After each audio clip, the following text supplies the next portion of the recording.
आपका स्वागत है हमारे चैनल बायो गुरु पर। आज हम क्लास 12 का चैप्टर 10 प्रकाश संश्लेषण फोटोसिंथेसिस का पार्ट 4 स्टार्ट कर रहे हैं। आज का हमारा टॉपिक है प्रकाशिक अभिक्रिया means light reaction. Light reaction को लाइट डिपेंडेंट रिएक्शन या फोटोफॉस्फोरिलेशन भी कहते हैं। इसे क्यों कहते हैं? लाइट डिपेंडेंट रिएक्शन इसलिए कहते हैं क्योंकि लाइट पर डिपेंड होती है, और फोटोफॉस्फोरिलेशन इसलिए कहते हैं क्योंकि यहाँ फोटो यानी फोटोन है वो प्रकाश ऊर्जा की इकाई है।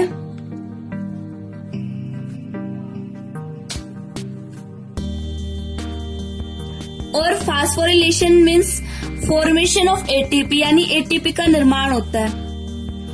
फोटोन से एटीपी का निर्माण होता है, इस कारण से फोटोफॉस्फोरिलेशन भी कहते हैं।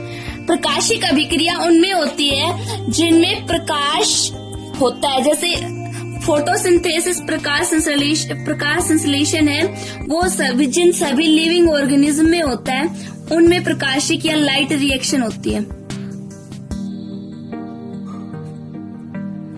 प्रकाशिक या लाइट अभिक्रिया किन पादपों में होती है, किस जगह होती है? सॉरी, प्लांट के क्लोरोप्लास्ट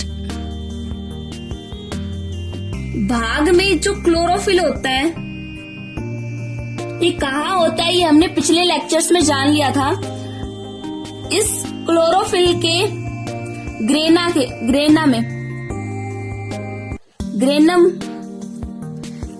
में होता है, या इसका स्पेसिफिक पार्ट कहें तो थाइलेकोइड में होता है। थाइलेकोइड में प्रकाशिक अभिक्रिया होती है, इसका स्पेसिफिक पार्ट है ये, यानी विशिष्ट भाग है। और वैसे कहें तो ग्रेनम में होती है प्रकाशिक अभिक्रिया, ग्रेनम में होती है। प्रकाशिक अभिक्रिया से पहले एक इम्पोर्टेंट बात आती है फोटोसिस्टम। ये क्या होता है ये जानते हैं पहले, यानी प्रकाश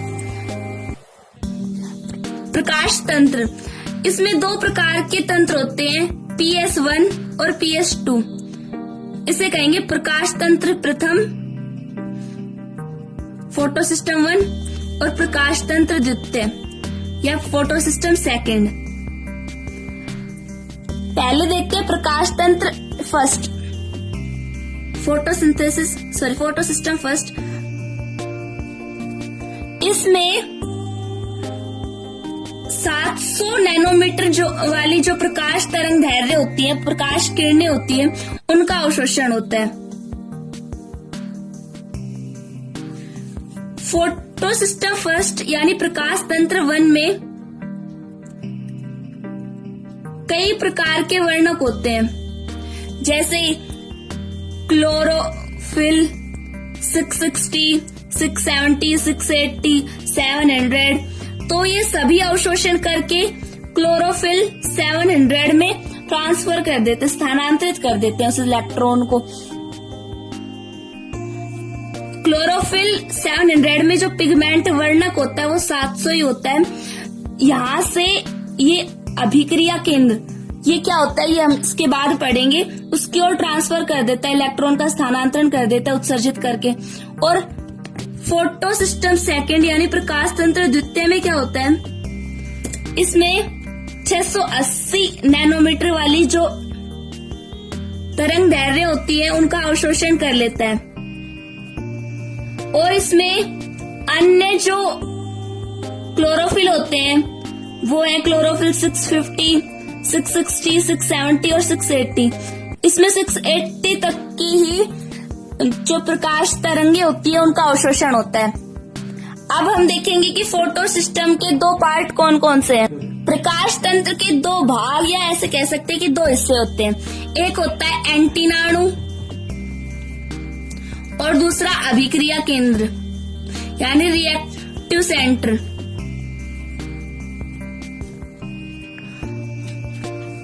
यहाँ हम एक फोटो सिस्टम का डायग्राम ड्रॉ करते हैं, उससे समझ में आ जाएगा। इसमें ये पिगमेंट्स होते हैं, वर्णक होते हैं।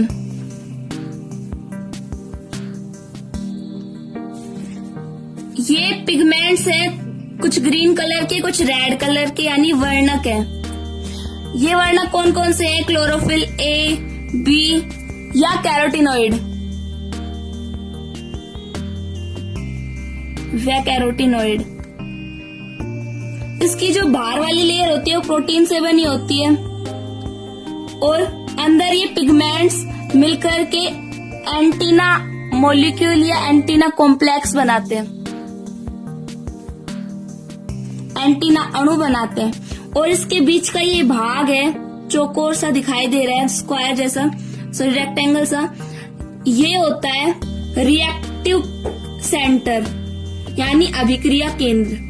इसके अंदर ये दो मॉलिक्यूल हैं क्लोरोफिल के, और ये है इसके अंदर जो छोटा सा दिखाई दे रहा है ये है प्राइमरी इलेक्ट्रॉन एक्सेप्टर यानी प्राथमिक इलेक्ट्रॉन ग्राही।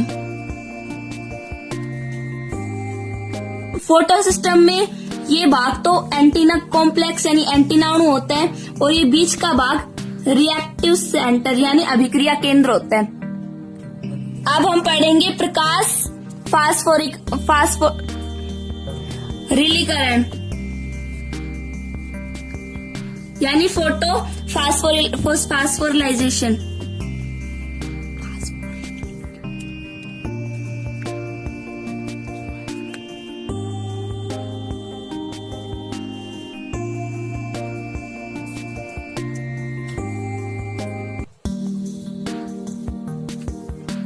इसकी खोज आर्नन नामक वैज्ञानिक व उसके साथियों ने 1954 में की। कब की? आर्नन और उसके साथियों ने 1954 में की। फास्फोरिलेशन क्या होता है? फोटो फास्फोरिलेशन, इसमें फोटोन है वो एटीपी का निर्माण करता है। किसके साथ? एडीपी के साथ मिलकर के एटीपी का निर्माण करता है। इसे हम कहते हैं प्रकाश फास्फोरिलीकरण। प्रकाश फास्फोरिलीकरण दो प्रकार का होता है। पहला है साइक्लिक यानी चक्रीय और दूसरा है नॉन साइक्लिक यानी अचक्रीय। प्रकाश फास्फोरिलीकरण और ये चक्रीय और ये अचक्रीय।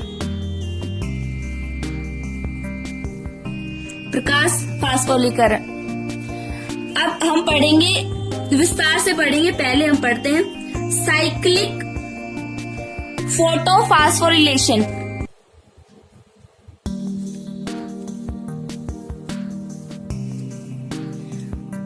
चक्रीय प्रकाश फास्फोरिलीकरण, इसमें जो फोटो सिस्टम फर्स्ट होता है यानी प्रकाश तंत्र 1 मौजूद होता है। इसमें ये फोटो सिस्टम 1 है जिसमें 700 नैनोमीटर की जो वेव्स होती हैं वो ही एब्जॉर्ब होती हैं। इसमें फोटोन लाइट में की जो इकाई होती है, प्रकाश ऊर्जा की इकाई, उससे फोटोन ग्रहण कर लिया जाता है। किसमें? रिएक्टिव सेंटर में। फोटो सिस्टम के रिएक्टिव सेंटर में फोटोन ग्रहण कर लिए जाते हैं जो उत्तेजित होकर के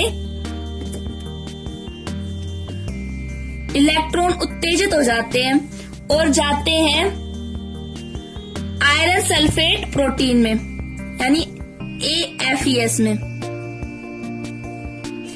इसमें जाने के बाद इसे हम कहेंगे आयरन सल्फेट प्रोटीन। 2 इलेक्ट्रॉन है, ये इसमें चले जाएंगे। आयरन प्रोटीन सल्फेट में जाने के बाद ये 2 इलेक्ट्रॉन FAD के पास चले जाते हैं। FAD के पास के जाने के बाद ही अपचयित हो जाते हैं और 2FAD का निर्माण कर लेते हैं जिससे 2FADP बन जाता है और 2NADP की उपस्थिति में, किसकी उपस्थिति में?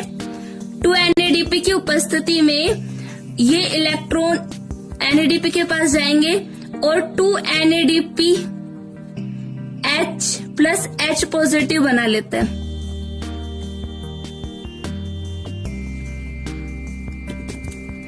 ये NADP H+ H+ है। ये अप्रकाशिक अभिक्रिया में CO2 के अपचयन में काम आते हैं। CO2 हाइड्रोजन इस अपचयन के लिए यही हाइड्रोजन यूज करता है। अगर ये NADPH नहीं हो, इसकी अनुपस्थिति हो, तो ये 2 इलेक्ट्रॉन कहाँ जाएंगे? FD में। इसे कहते हैं फेरोडोक्सिन। फेरोडोक्सिन से ये जाएंगे साइटोक्रोम B6 में। इसके बाद साइटोक्रोम B6 में जाने के बाद साइटोक्रोम 1 में और 1 से PC यानी प्लास्टोक्विनोन। प्लास्टोक्विनोन ये जाने के बाद ये साइटोक्रोम F और F से होता हुआ PC यानी प्लास्टोसाइनिन में जाने के बाद वापस इसी में आ जाता है PS यानी फोटो सिस्टम फर्स्ट में। क्या होता है? यहाँ से लाइट होती है, उसका जो प्रकाश ऊर्जा का जो इकाई होती है फोटोन, वो फोटो सिस्टम 1 के द्वारा एब्जॉर्ब कर ली जाती है 700 नैनोमीटर के, और वो रिएक्टिव सेंटर यानी अभिक्रिया केंद्र के बाद उत्तेजित होकर 2 इलेक्ट्रॉन देता है, जिससे वो जाते हैं आयरन सल्फेट प्रोटीन में। उसमें जाने के बाद ये दोनों इलेक्ट्रॉन FAD में जाते हैं और अपचयित होकर ये बनाता है 2FAD। 2FAD से बनता है 2FADH और 2NADP की उपस्थिति में। किसकी उपस्थिति में? 2NADP यानी निकोटिनेमाइड एडेनिन डाइन्यूक्लियोटाइड फास्फेट हो, तो ये 2N अपचयित होकर 2NADPH+ H+ बना लेता है। अगर इसकी अनुपस्थिति हो, ये नहीं हो, तो आयरन सल्फेट प्रोटीन से ये फेरोडोक्सिन में जाता है और यहाँ से होता हुआ ये साइटोक्रोम, ये अलग अलग प्रकार के साइटोक्रोम है, इस चैन से होता हुआ ये लास्ट में प्लास्टोसाइनिन से होता वापस फोटो सिस्टम 1 में आ जाता है। इसे हम कह सकते हैं इलेक्ट्रॉन ट्रांसपोर्ट चेन यानी इलेक्ट्रॉन स्थानांतरण चैन। इसमें अलग अलग साइटोक्रोम है और ये है फेरोडोक्सिन, ये प्लास्टोक्विनोन, ये प्लास्टोसाइनिन। वापस इसी में चला गया। नेक्स्ट आता है और यहाँ पर ये ट्रांसपोर्ट होते वक्त ATP का निर्माण होता है। किसका निर्माण होता है? ATP का। चक्रीय प्रकाश फास्फोरिलीकरण मात्र ATP का निर्माण होता है, O2 NADPH का नहीं होता। नेक्स्ट आता है हमारा अचक्र यानी नॉन साइक्लिक फोटोफॉस्फोरिलेशन।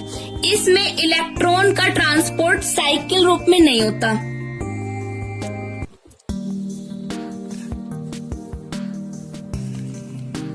इसका जो एंड प्रोडक्ट यानी अंतिम उत्पाद कौन कौन से होते हैं? O2 ATP NADPH PH+ H+। ये वेस्ट प्रोडक्ट के रूप में बाहर निकलता है इस क्रिया में। कैसे निकलता है हम विस्तार से पढ़ेंगे। अब हम नॉन साइक्लिक फोटोफॉस्फोरिलेशन को डायग्राम के माध्यम से समझते हैं। यहाँ पे ये फोटो सिस्टम सेकंड है और ये photo system 1। Photo system second में पहले लाइट आती है, मतलब जो नॉन साइक्लिक फोटोफॉस्फोरिलेशन जो अभी रिएक्शन है, प्रक्रिया, वो यहाँ से स्टार्ट होती है PS2 से। और पहले लेकिन जबकि डिस्कवर पहले PS1 हुआ था और PS2 बाद में, फिर भी स्टार्ट जो ये रिएक्शन होती है PS2 से होते हैं। यहाँ पे लाइट आती है। लाइट आने से इसमें जो फोटोन होते हैं वो PS2 के पिगमेंट यानी वर्णक द्वारा अवशोषित कर लिए जाते हैं और रिएक्टिव सेंटर यानी अभिक्रिया केंद्र में, जिसके अंदर 680 नैनोमीटर की जो प्रकाश तरंगे होती है वो ग्रहण की जाती है। यहाँ से ये इलेक्ट्रॉन प्राथमिक इलेक्ट्रॉन ग्राही के द्वारा फियोफाइटिन के द्वारा से जाता हुआ प्लास्टोक्विनोन, यहाँ साइटो क्रोमोसाइट B6, क्रोमोसाइट B6 के बाद क्रोमोसाइट F और क्रोमोसाइट F के बाद प्लास्टोसाइनिन से होता हुआ PS1 यानी फोटो सिस्टम 1 में चला जाता है। यहाँ पर ये इलेक्ट्रॉन जो गए हैं, इस कारण इस फोटो सिस्टम में इलेक्ट्रॉन की कमी हो गई। इलेक्ट्रॉन की कमी को पूरा करने के लिए इसमें एक अभिक्रिया होती है, वो H2O की फोटोलाइसिस अभिक्रिया होती है। इसमें जो H2O का अणु है वो 2 हाइड्रोजन पॉजिटिव और 2 OH नेगेटिव में टूट जाता है। यहाँ से जो प्रोटॉन है ये जाते हुए, हमने देखा था अभी फोटो सिस्टम की जो साइक्लिक रिएक्शन हुई थी उसमें जो 2 इलेक्ट्रॉन थे वो FAD के पास जाते हैं और वो अपचयित होकर FAD जो है वो 2FD से 2FADH और 2NADP की उपस्थिति में 2NADPH प्लस H पॉजिटिव का निर्माण कर लेती है। ये जो प्रोटॉन जाते हैं यहाँ पर तभी ये क्रिया होती है। NADPH नहीं होने के कारण ये क्रिया साइक्लिक हो जाती है।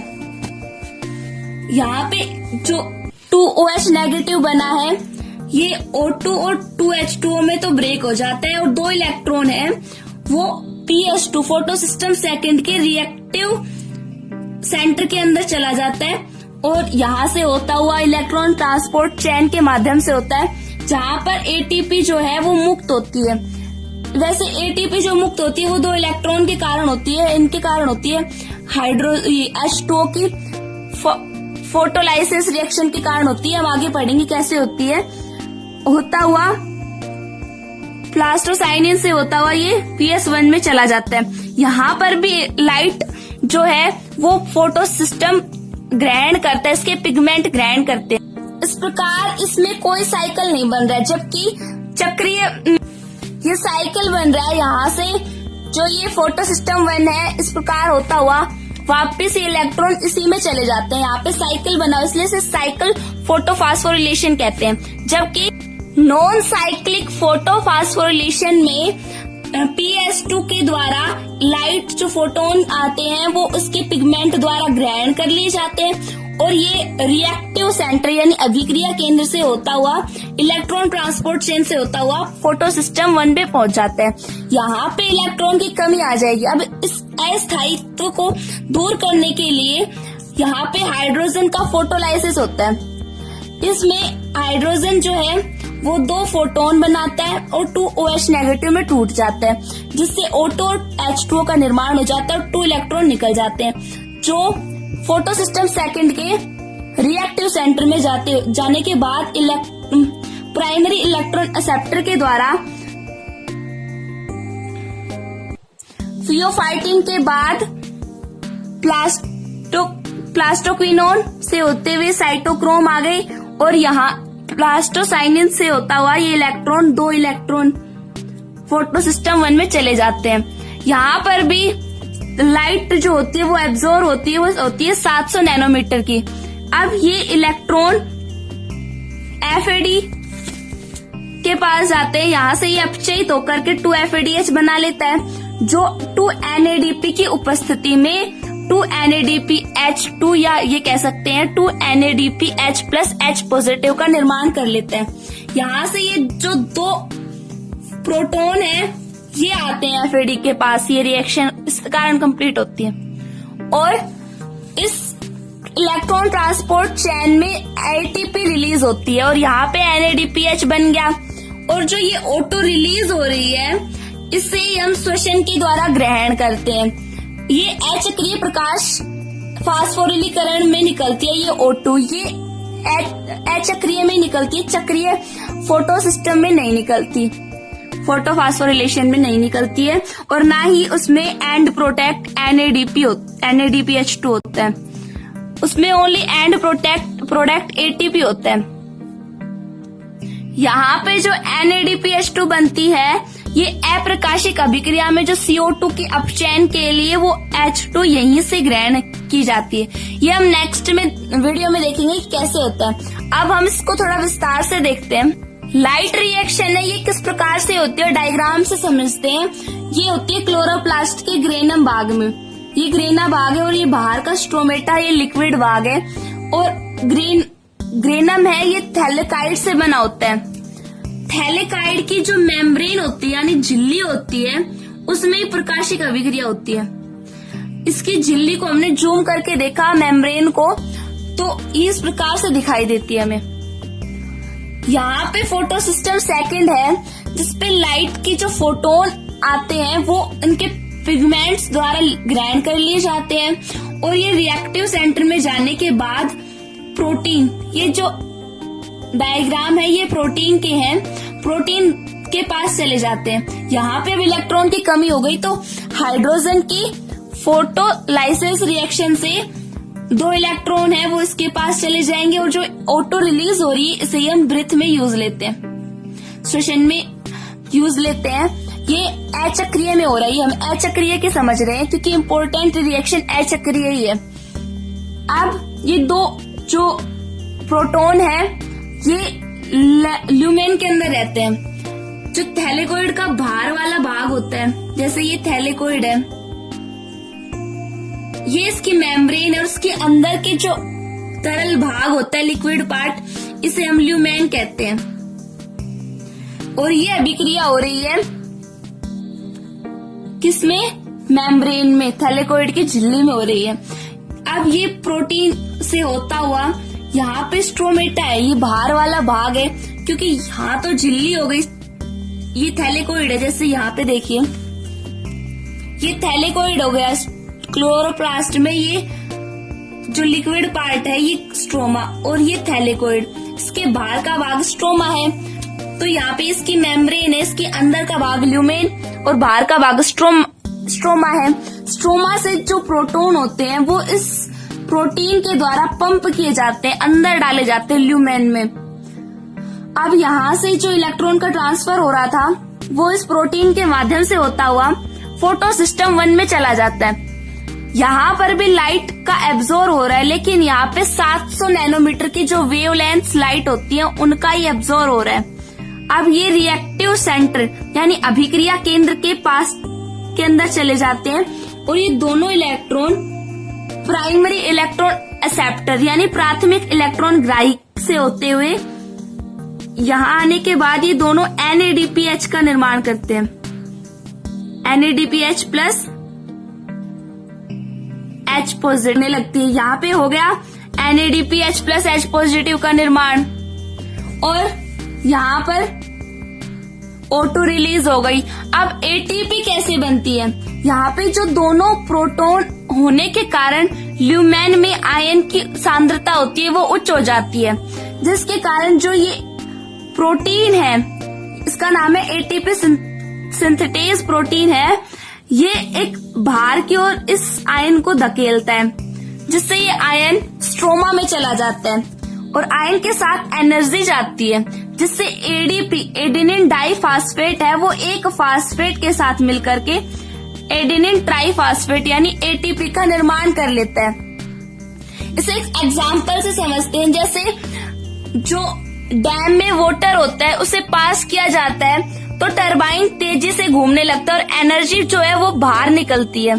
इसी प्रकार इसमें हो रहा है, इस आयन को ये ATP सिंथेज है ये बाहर की ओर धकेल रहा है जिससे एनर्जी भी साथ जा रही है जो H प्रोटॉन है स्ट्रोमा में और ADP एक P के साथ मिलकर के ATP का निर्माण कर लेता है।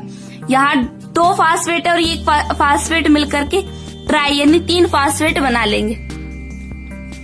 यहाँ पे जो H2O का फोटोलाइसिस हो रहा है ये होता है क्लोरीन आयन या मैग्नीज +2 आयन या कैल्शियम +2 आयन की उपस्थिति में ये जो रिएक्शन हो रही है H2O की फोटोलाइसिस रिएक्शन। प्रकाशीय अभिक्रिया में जो चक्रीय क्रिया होती है वो बहुत कम होती है और होती किन कारणों से है? उसके कारण है चक्रीय प्रकाश फास्फोरिलीकरण होने के कारण। पहला है, उसमें जो PS2 यानी फोटो सिस्टम है वो नॉन फंक्शनल हो जाता है, अक्रियाशील हो जाता है, जिसके कारण चक्रीय अभिक्रिया होती है। और NADPH अधिक मात्रा में बनने के कारण भी साइक्लिक रिएक्शन होती है, चक्रीय अभिक्रिया होती है। ATP के कम निर्माण के कारण स्ट्रोमा भाग में होती है डार्क रिएक्शन यानी अप्रकाशिक अभिक्रिया, जिसके कारण भी चक्रीय अभिक्रिया होती है। ये 3 कारण हैं जिस कारण से चक्रीय अभिक्रिया होती है। मेनली जो प्रकाश फास्फोरिलीकरण की अचक्रीय ही अभिक्रिया होती है। एक वर्ड आता है रेड ड्रॉप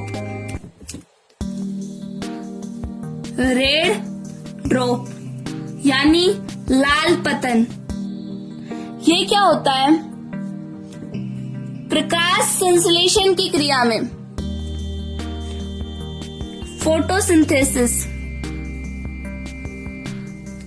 की क्रिया में अचानक से उत्पन्न होने वाली गिरावट को, ये जो गिरावट है ये अचानक उत्पन्न होगी। अचानक उत्पन्न गिरावट को हम लाल पतन कहते हैं। अब ये गिरावट क्यों आती है? क्योंकि फोटोसिंथेसिस के कारण 680 नैनोमीटर की हाई वेवलेंथ लाइट्स यानी उच्च प्रकाश तरंग या तरंग दैर्घ्य लाल प्रकाश देता है, रेड लाइट देता है, जिस कारण से इसमें अचानक गिरावट हो जाती है, उसे हम कहते हैं लाल पतन, रेड ड्रॉप। नेक्स्ट आता है इमर्सन प्रभाव। इमर्सन प्रभाव क्या होता है? इमर्सन और उसके साथियों ने बताया, ये वैज्ञानिक हुए हैं और इन्होंने बताया कि उच्च तरंग दैर्घ्य और निम्न तरंग दैर्घ्य के विकिरणों को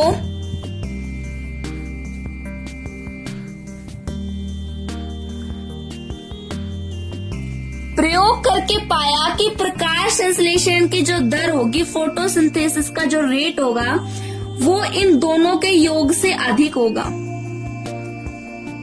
इन दोनों का अगर अलग अलग, जैसे मान लीजिए उच्च तरंग दैर्घ्य 700 और ये निम्न तरंग दैर्घ्य है 680, इन दोनों के योग से भी अधिक होगा। इस वृद्धि को ही इमर्शन प्रभाव या इमर्शन वृद्धिकरण प्रभाव का। अब हम देखेंगे चक्रीय और अचक्रीय प्रकाशिक अभिक्रिया में अंतर। चक्रीय प्रकाशीय अभिक्रिया और अचक्रीय प्रकाशीय अभिक्रिया। चक्रीय प्रकाशीय अभिक्रिया में केवल फोटो सिस्टम 1 होता है, लेकिन अचक्रीय में दोनों होते हैं। अभी हमने देखा था, इसमें दोनों भाग हो रहे थे और इसमें एक भाग हो रहा था जो वापस साइकिल की तरह हो गया। इसमें जल का प्रकाशिक अपघटन नहीं होता, यानी जल की फोटोलाइसिस रिएक्शन नहीं होती है।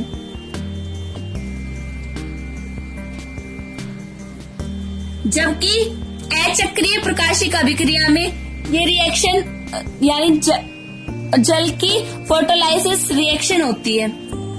थर्ड आता है, इसमें O2 का निष्कासन नहीं होता है, O2 रिलीज नहीं होती है, जबकि अचक्रीय प्रकाशिक अभिक्रिया में O2 मुक्त होती है, जो हम सांस लेते हैं, जिसका ये अचक्रिय में होता है, अभी हमने देखा था। और ना ही इसमें NADPH प्लस H पॉजिटिव का संश्लेषण होता है, ये नहीं होता यहाँ पे इसका संश्लेषण। जबकि अचक्रीय प्रकाशिक अभिक्रिया में इसका संश्लेषण होता है NADPH प्लस H पॉजिटिव का। अचक्रीय प्रकाशिक अभिक्रिया को जेड स्कीम भी कहते हैं। क्या कहते हैं? Z scheme. आशा करती हूँ कि आपको ये वीडियो समझ में आया होगा। अगर आपको हमारा ये वीडियो अच्छा लगा हो तो चैनल को सब्सक्राइब, वीडियो को लाइक और शेयर जरूर करें। धन्यवाद।